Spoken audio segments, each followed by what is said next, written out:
Welcome to Lede Family Live, guys. We're back with another great episode of new release wines and chat with our winemaking team from both Fell Wines and Cliff Lede Vineyards. Just a couple housekeeping items before we get the whole show started tonight. Today, I believe, or tomorrow is your last day to make any changes to your club shipment, which will be coming shortly. So if you want to add anything or get some exclusives that maybe you need to resupply on, it's the last day. So make sure to take a look at that. In addition to that, one of our wines tonight, the Summertime Dreamer, this is a wine club exclusive. And I know sometimes that term gets thrown around and you end up seeing it later on in the tasting room. You're not going to see this wine again. This is the one shot, one-time deal, Summertime Dreamer. If you want to add more of this, this is your last opportunity to do so. We made just enough for the club, and we'll talk about that a little bit more later as we go through the wine, but I just wanted to make sure everybody was aware.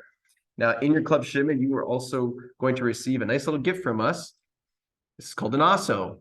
Maybe you've seen one before, maybe you've used one. I'm going to demo that later when we open the 2010, so you can see how that tool is used. It's a great tool for opening older bottles, and we hope that you enjoy that. And what else? Well, a quick hospitality update. We got a lot of things going on. So if you're thinking of coming out to visit us, we got a lot of cool stuff to check out. We just launched a brand new library tasting. So if you want to look back and taste some older vintages of things like High Fidelity, there's some poetry in that tasting as well. A few other gems. Definitely take a look at that. Of course, reservations are available on Talk. And we've had some beautiful weather out here. So it's time to come back and visit if you haven't been out in a while. We also have a new fun Friday night thing that we're going to be doing over the next few months called the Hip Hop Happy Hour. For those of you who know me, you know that I'm a DJ and you know that I love hip hop music. So we'll be doing a little 4 to 6 p.m. hip hop throwdown at the Cliff Lede tasting room. So if you're interested in that, again, go to Talk, check those dates, and come out. It's going to be fun, casual, good times. Looking forward to that. Last but not least, the Rock Block Party is coming up in May as well. All of our VIP tickets, all of our reserved seating has sold out, but we still have our sort of quote unquote general admission tickets available. So if you want to come out and enjoy the Rock Block Party, please take a look at that. And if you want to do it up really special, we're actually offering 30% off rooms at the Poetry Inn for that weekend. So if you've got a Rock Block ticket and you want to come stay at the inn, we will give you a great offer to check out the most amazing accommodations in all of Napa Valley. That's all the quick stuff. Let's get into the wine. We've got two wonderful wines from Fell Wines tonight. So I'm going to bring Ryan Hodgins on to talk about those. He is our director of winemaking at Fell Wines. And then we will go through the Cliff Lede wines once we finish up with Ryan. Let me just get him on here as a panelist. We are going to start things off with the 2022 Pinot Gris. I even got a little stand here so you guys can see the bottle as we go through this. Hey, Ryan, how's it going? Can you hear me? Hey, Jason, absolutely. Can you hear me? Good. Yes, absolutely, my friend. Nice to see you. Likewise. We've got some wonderful wines to go through tonight. First of which, the 2022 Anderson Valley Pinot Gris. We can see that new packaging. Yes, we've Why don't we made start that? Why don't you tell us a little bit a about number that? of changes to the fell packaging, starting with the 21 Pinots and the 22 Pinot Gris. It's a different bottle, which is a little narrower than our one we've used for the last 15 years or so. I think members are going to appreciate that because it's one that actually fits in a barrel or a wine rack without peeling off the label. The fatter burgundy that we had been using is notoriously hard to fit into a wine rack or any of those, wine cellars. So different bottle there, but we went to the burgundy bottle for the Pinot Gris as opposed to the traditional hocks that we've been using in the past. Part of that is a streamlining of efficiency and stylistically our Pinot Gris has evolved over the last 15 years or so. When we first started this project, we were really looking at Alsace as being kind of the benchmark for our Pinot Gris style. And as of late, we've more leaning towards a Northern Italian style. Hmm. And this is also reflective of the packaging that they would use in terms of a Burgundy bottle instead of the Hock, which is more traditionally associated with Alsace or Germany. So how would you make that distinction between the styles? Is one fresher than the other, or how would you kind of put Yeah, that so into? the Northern Italian, from Alto Adige and Friuli, it tends to be a little lighter on its feet. Part of the comparison I would make, Alsace is Europe's northernmost wine growing region. And while they do produce some Pinot Noir there, they're most known for their white wines, whether it's Riesling, Pinot Gris, Gewürztraminer. And it is a northern cold climate, and it's also on the border of Germany. And so the cuisine in Alsace is not, what we normally think of French cuisine. There's a lot of more heavier German influenced meats and potatoes, and Munster cheese is from Alsace. And so they tend to make white wines that can be the wine on the table for a rich, hearty meal. And so the wines tend to have a little more robustness to it. Hmm. Whereas we found that for us, as we started kind of shifting our picking a little bit earlier, that we've appreciated the lighter, fresher expression of Pinot Gris, which is more in line with the Northern Italian expression, where they're not necessarily trying to make a Pinot Gris that you can pair with, a pork chop. Instead, this is something that's going to be more appropriate for oysters or seafood, or just a salad on the porch. It's a lighter, fresher expression.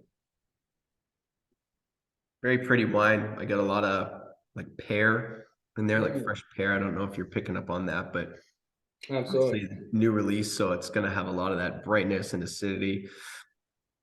Yeah, Mm. it was I'm really, 22 as a vintage had some challenges with the heat we experienced in early September. And these vines, this is 100% from the Hine Vineyard, which is property we lease in the deep end of the Anderson Valley, so very close to the ocean. So even though there was this heat, we're at the coolest end of this area, and these old vines really were able to recover and not collapse.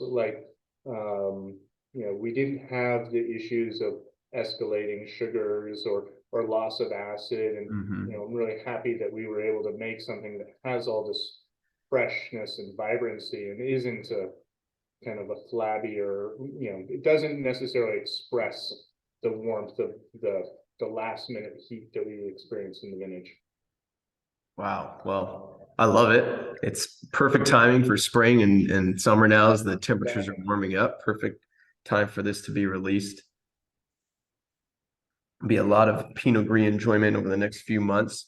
But as we switch to Pinot Noir, I wanted to ask if you could comment on the other change that we made to the wines or the packaging, I should say, and that's the corks. This is not like your ordinary cork. Why don't you tell us about it? It's pretty. So pretty that is, it's an agglomerate is the technical term. So aglos are for short. So little tiny bits of cork are held together with a binding agent. The technology has been out there for over 30 years. There are a number of reasons to do it. The traditional cork, or they'll call it punch cork, when they're actually punching that piece of cork out of the physical cork is cut in a single punch out of a bark. And there's a lot of variation in those because the tree is growing, the bark around the tree is different. And so the oxygen transmission rate through the cork can be different. And, I started really noticing the late aughts, some of my favorite European producers in Burgundy and Chablis were making the move. William Bev in Chablis switched to 100% DM in 2010. So they've had this track record now. And they're viewing it as a way to preserve freshness and guarantee that the wine, you'll have zero possibility of TCA and that, or cork taint, and that there is going to be no bottle to bottle variation as a result of the closure. One of the things that kept me from wanting to move to it until recently was the original version of these did use microplastics as in the binding agent to fill in some of the gaps in between the little particles of cork. And then about 7 to 8 years ago, this company DM came out with what they call the Origine line, which uses beeswax and castor oil to fill in the cork. Oh, wow. And so that makes the cork 100% biodegradable. You can throw that in your compost. And so we're getting, you know, great quality control. We're not going to see any difference between any bottles. There's no chance of cork taint, and there's no plastic. And you know, the microplastics is a thing that is something we're seeing as a problem of building up in the environment. So once they had a track record with a product that didn't have any plastic in it, I was eager to jump in. Awesome. Well, very cool. Something for everyone to look forward to in their upcoming shipments. Check that out. Yeah, I quite like them, and they come out of the bottle just as easy as any other cork. You know, they come out just as easy. That's what's lovely about it. What you'll notice is in the first, I think the only downside is in the first, like, because these wines were bottled about 3 or 4 months ago. Putting the cork back in the bottle is a little harder. Oh yeah. In the first few months. It's okay now. Wait, you know, by 6 or 7 months from now, you'll be fine. And really, everybody's going to just be finishing these bottles in one single go, so they don't need to put it back in. You don't need to put the cork back in these, especially this Pinot Noir. I have to tell you, Ryan, aromatically, like it's, you know, the glass is a foot away from me and I can just smell this wine jumping out of it. Tell us about 2021 and tell us about this wine. So 21 was, you know, I guess we'll call it the last, you know, we had the 2 COVID vintages. So 20 was all the challenges of the harvesting and masks and et cetera. And in 21, we still were in masks, but we at least were kind of not so, you know, on our edges. And the harvest and the vintage was a real even one, and it was nice, fairly drawn out. We didn't have, you know, as many challenges in terms of weather as we had, say, in 20 or 22. So 21 was a very even vintage in that regard. This wine is, you know, a reflection of the vineyard designate sites we work with, which are Savoy, of course, with, you know, my backdrop, that's our benchmark, that is our flagship, the property we own in Anderson Valley. Barrington Vineyard in Boonville, Wendling and Hine in the deep end of the valley. So you're getting kind of the 4 different microclimates of the valley that are expressed in this, from the inland side where you're going to have more fruit forward character, all the way out to Wendling, which is going to be more spice driven, and that all of those aspects are express themselves in this glass. Oh, fantastic stuff. I get a lot of like, just, it's almost like fruit punch. There's just so much, you know, very concentrated, obviously, but wow, it's pretty. I did just see in the chat, somebody asked about the new cork working with the Corvin, and yes, absolutely. It works easily with the Corvin. The needle will go right through, no problem. Nice, that's good to know. For those, I guess, that don't want to commit to a full bottle. Yeah. Wow, that is special though. That is really nice.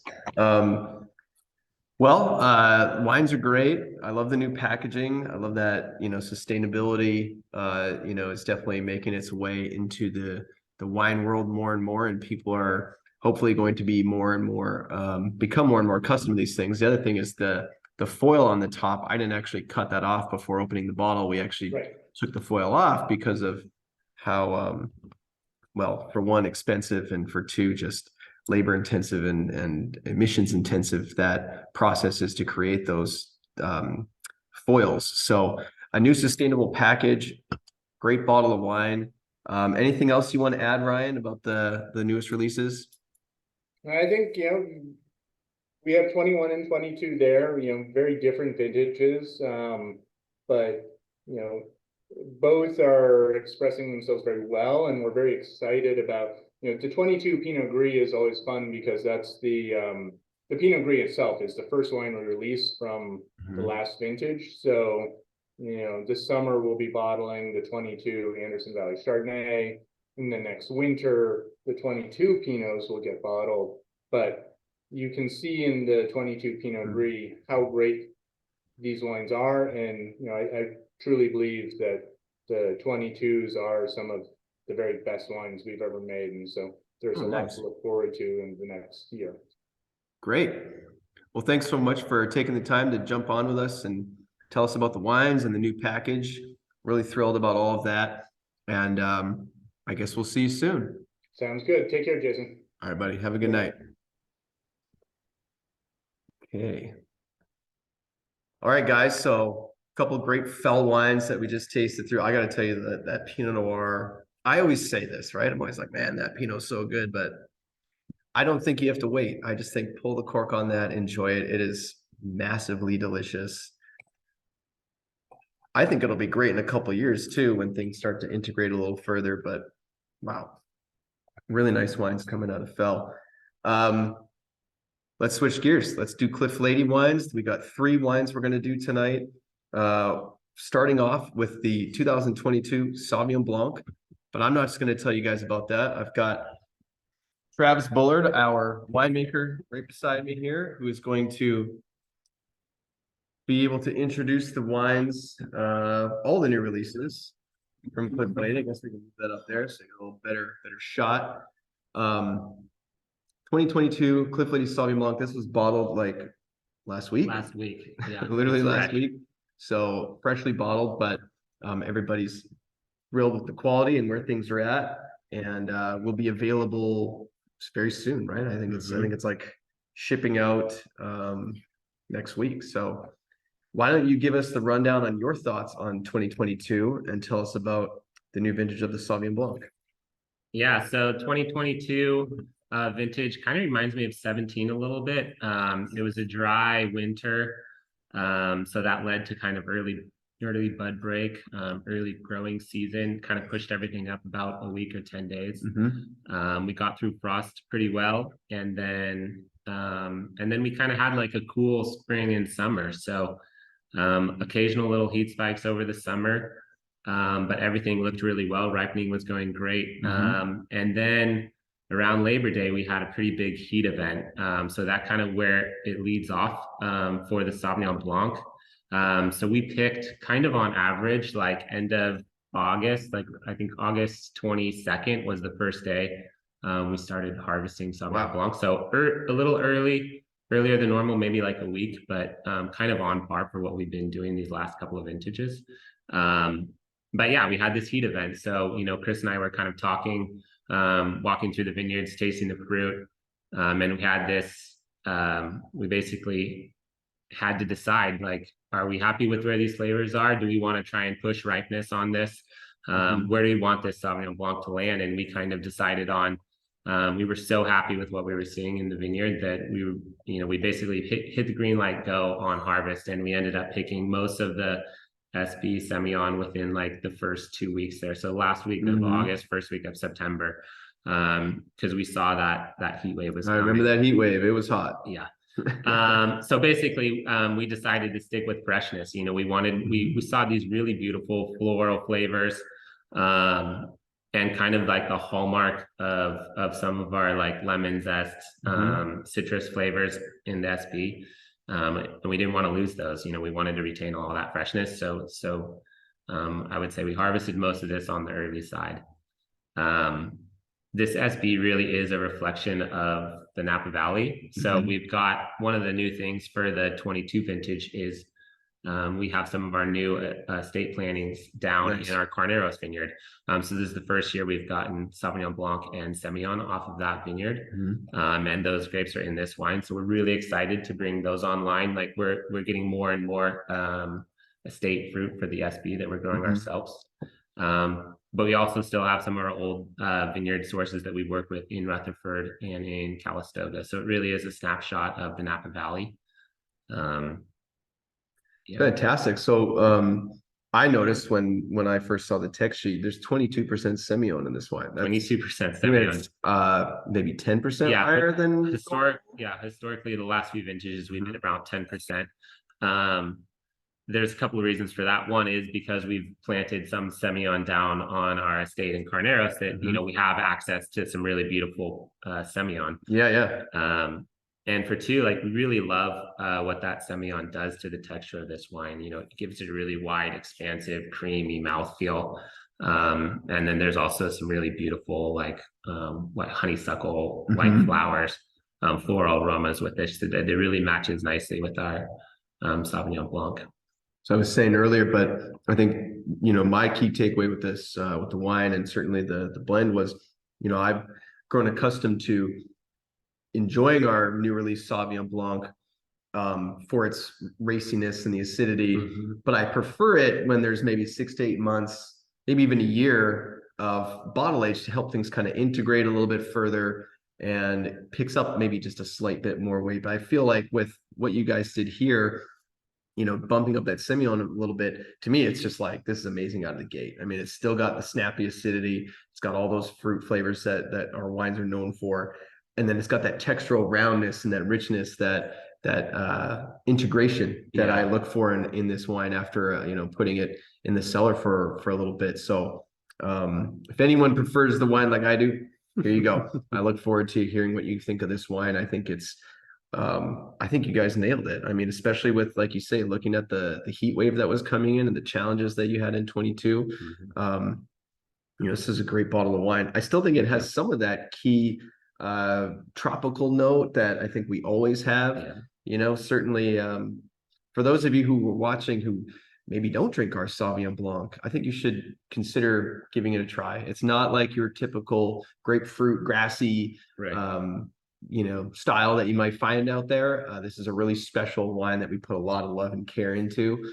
And I swear, anyone who tastes this wine is just like, I love it. I love that wine. I don't normally drink Sauvignon Blanc, but this is a fantastic wine. I also think it's great beyond just, you know, how I like to enjoy it. But I mean, it's summertime, warm days.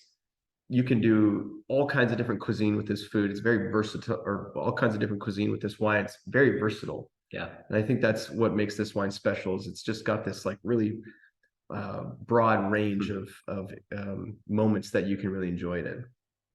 Yeah, like you said, summertime. I mean, the season just felt like it just changed here in Napa. You know, we went a couple of weeks ago, it was cold, and this last Easter weekend, it just, the temperature spiked, and we're ready for that. Like I was saying with the Pinot Gris, it's like it's time. It's definitely getting there. The hills in behind the tasting room, whatnot, they're still green, but they are starting to turn that little golden hue, which signals that things are starting to dry out, and it's definitely starting to turn seasons. So let's shift gears a little bit then, step back a few years into 2019 into the Summertime Dreamer Rock Block series. So for our club members that love the Rock Block series, you'll recall we did have a 2019 Rock Block already, and that was the Roundabout Midnight. So this is very much a special edition, limited edition Rock Block series wine. Now, this isn't something that we've done in the past because we haven't been forced to do this in the past. Without making a 2020 vintage, we had to get creative with things. That's how wines like Crossfade were created. Thank you all so much for enjoying that wine. We just finalized the blend on the 21 not too long ago. So we got another vintage of that coming out, but it also led to things like this, a fun, sort of a fun additional take on the Rock Block series. You know, this wine is always about selecting different blocks throughout the property, right? And piecing them together to make a wine that sort of has that rock star ethos. So the first thing I noticed with this wine was that there was a lot of Malbec here. Right. So can you speak to that and how, you know, when you guys are making this wine, like how did this come together as opposed to say the traditional Rock Block that we blend? Okay, yeah, great question. A couple of different ways. So we've always talked about maybe showcasing other varietals in some of our wines, and Rock Block is definitely one, since it's a showcase of the estate and certain blocks. Different blocks, it definitely leans itself to that. And then also, you know, when we sat down at the blending table this year, when we were going over the 2019 wines, we had this really beautiful wine that was a co-ferment between Malbec and Cabernet Sauvignon. Oh, cool. And so when I say co-ferment, what we mean is as we're going through harvest, you know, traditionally we'll just ferment a single block by itself. So one parcel of the vineyard that's Cabernet Sauvignon will go in its own tank and we'll ferment it by itself. But then occasionally we'll have tanks where we'll add the fruit coming off the sorting line, multiple varieties or you know, 2 or 3 different varietals inside the same tank before fermentation, and then that'll go through fermentation in the tank and then its whole aging life cycle together. And so for this year, we had this really special wine that was about 75% Malbec and 25% Cabernet Sauvignon. And so when we were tasting all these wines on the blending table, this wine just jumped out at us as being really special. And then also, like you said, having that, you know, when we tasted it, it was like, wow, this really has that like Rock Block character to it. And so, you know, in thinking of making a second Rock Block, like this was a good base. It was a good starting point. So I think that wine actually turned into about 60% of the core of what this wine is. That one specific co-ferment. And then we built, you know, the rest of the wine around that, adding some more Cabernet Sauvignon and then also some Petit Verdot and Merlot. So that Petit Verdot, that'll kind of up the density a little bit, like. Yeah, exactly. That's, you know, I think I've heard Ryan say this before. It's kind of the base note, you know, in the band. So it's giving you that really dark, inky color. It's giving you this really, really wide, expansive palette. Really beautiful, like kind of rose florals, and then like kind of meaty, like charred grilled meats nose. So yeah, really beautiful character. And I think when you look at this wine too, like the color kind of jumps out at you. A lot of that Malbec kind of has like a purple color. You know, which we don't really see in a wine, in a normal Cliff Lede wine, because we don't have this high percentage. So this actually, the finished wine is actually 49% Malbec. Right. So, you know, I think you can still see some of that really, really beautiful color in this.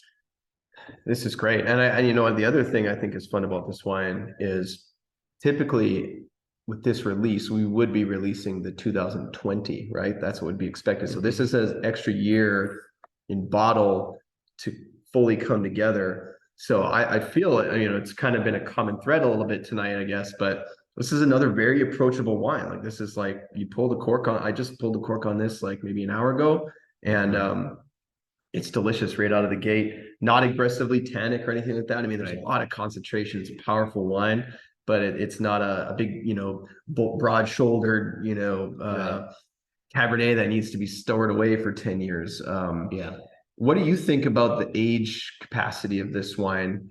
You know, what would be your drinking window?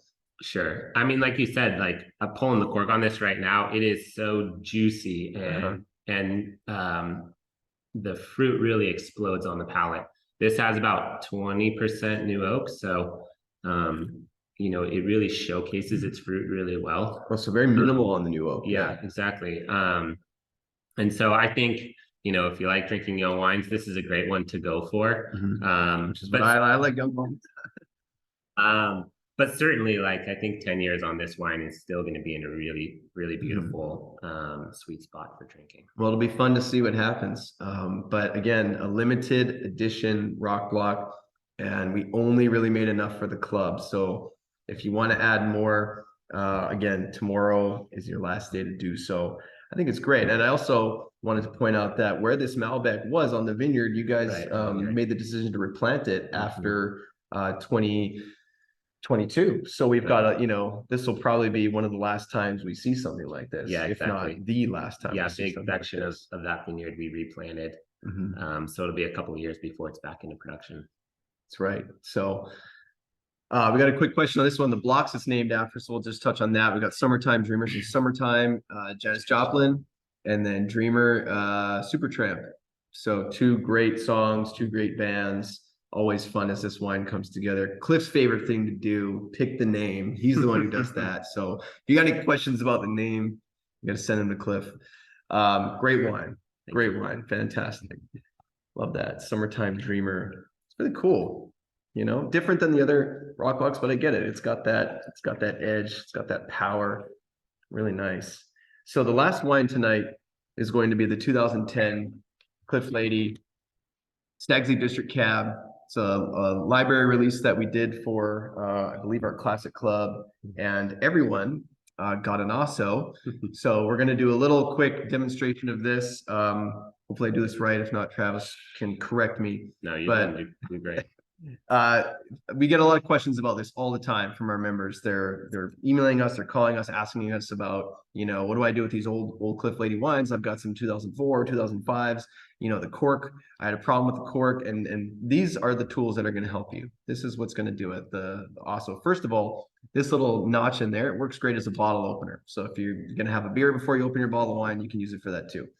The first thing you're going to want to do is take the caps lock. You can use a foil cutter like this or a knife or whatever you want. If you don't have that available, you can use your Osso. So I guess I should show what I just did. I took the sleeve off.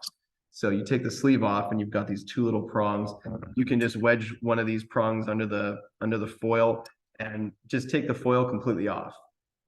Now, the reason I might do this is because when you get the foil completely off, you can see the entire cork in the bottle. And so as you're using your Osso, you can kind of watch and see what's happening with the cork. It's just a technique that can help.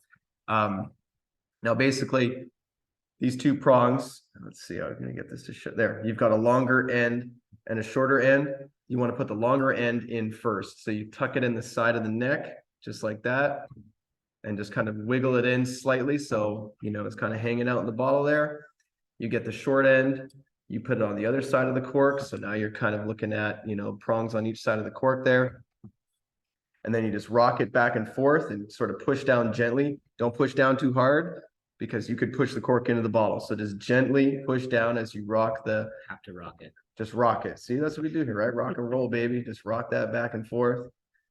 Up until the, you know, the end of the Osso is pretty much all the way touching the cork. And at that point, you can just grab the handle and twist the cork up. So I'm sort of twisting back and forth and pulling up on this cork, and you can see it's starting to come out. And once I kind of get to about there, that's when I'll, you know, go off the handle and try to get a bit more grip on the cork itself, because you never know with the integrity of an old cork how it's going to be. But there you go. So we're pretty much all the way out, and boom, there it is. It's a super simple way to extract an old cork. You know, you may not have an issue getting these corks out if you have a good corkscrew, but this is the surefire way to do it. So you might as well use it. We do have a YouTube video of that too. So if you want to watch that video at some point in time, the Ossos that we ship out to you, I know it's a funky name, isn't it? Osso. I don't know who came up with that, but the ones we shipped out to you, there's a little QR code on there. It'll take you to the YouTube video to show you how it's done. That was bold to do that live on camera. I've had a lot of practice. I'm impressed. I'm impressed.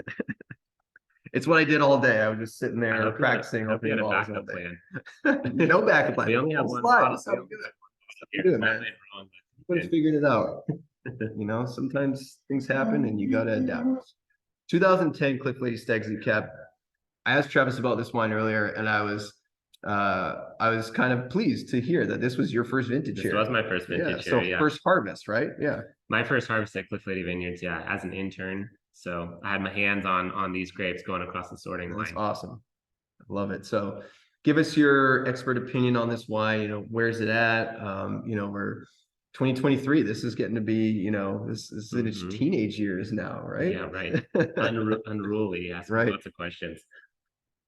Yeah, I think, we've tasted this a couple of times over maybe the last half a year. And we're thinking this is like right in its drinking window. Yeah, Like, kind of just in a peak spot. yeah, I mean, it's ready to pull the cork and drink. It certainly will hold on for a few more years, but this is, I think it's a cool opportunity to have, to buy an old wine and be able to drink it right away. And so, it's showing lots of its tertiary flavors. So it's showing lots of like aromas that's developed in the bottle. So, you lose some of the fresh fruit as it ages, but you're developing these really complex like aromas of, more spice and like kind of. It's almost like that fruit, like from a fresh fruit turns into more of a dried fruit. Would you put it that way? Like, yeah. so it's more raisin, or dried. A lot of people say like yeah. Cigar, right? Sure. So if you like close, it's like that tobacco smell, cigar box. Like, yeah, I definitely get that. Dried fig, that's a great one. Absolutely. What else are you getting in there? it still has some red fruit and cassis flavors, Sure. but it's less like pure blackberry and raspberry fruits, right? Like you're getting more, maybe even more like preserves. Like I definitely feel in that cassis. There's a little bit of like graphite pencil shaving going on in there. Always with the SLD. Yeah, I don't think that goes away. That like cocoa powder. It's smelling great. You did have the sheet on that. Great. So 80% cab. Yeah, 80% so. cab, 11 Merlot, 5 Franc, and 4 Petit Verdot. So this was we've been growing this production. So back in 2010, it was only about 4,000 cases sourced from the estate vineyard here, Twin Peaks and Poetry, and then also a couple growers in the SLD that we worked with. Right. Yeah.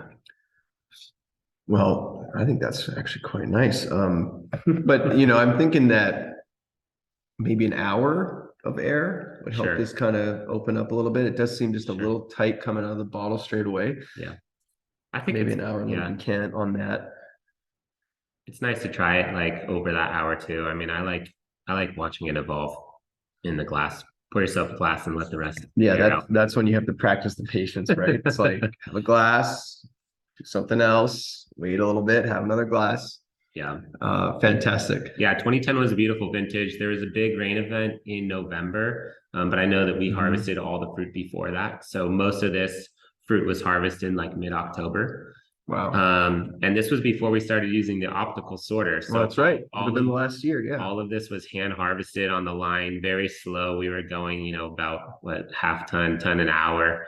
So I remember long days on the sorting line, taking care of all this fruit.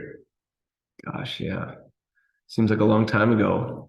2010. What was going on in 2010? Is that when the Giants, did they win that year? Yeah, I think they won the even years, right? Didn't they do 10, 12, 14? That's right. As soon as I moved away. which I'm a Dodger fan, so. Oh, whatever. I saw there's some Twins love out here in the chat. So okay. Shout out to Minnesota. Shout out to the Twins. Okay. Minnesota Timberwolves too, right? In the playoffs. I guess that's the end of the program, right? Are we there? We talked about the wines.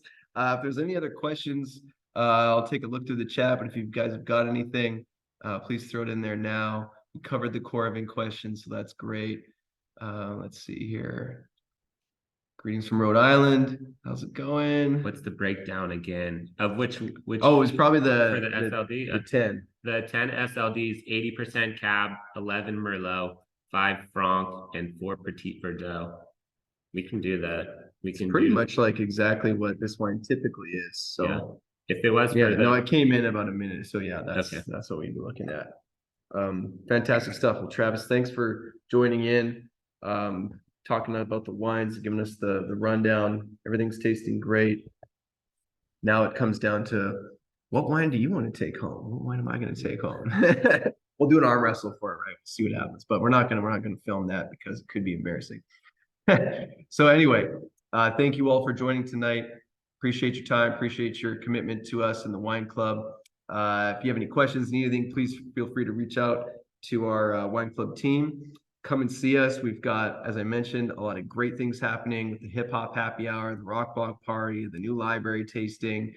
I can also tell you that we are doing a tasting room refresh. So there's going to be some new design elements and things happening. If you do come out in May for the rock block party, you'll see some of them. But we hope to have everything wrapped up by the beginning of June. So a lot of reasons to come and see us. We miss you guys. Hope to see you soon. Thanks again, Travis. Cheers, buddy. Yeah, cheers. And cheers to you all. Thank you, everyone.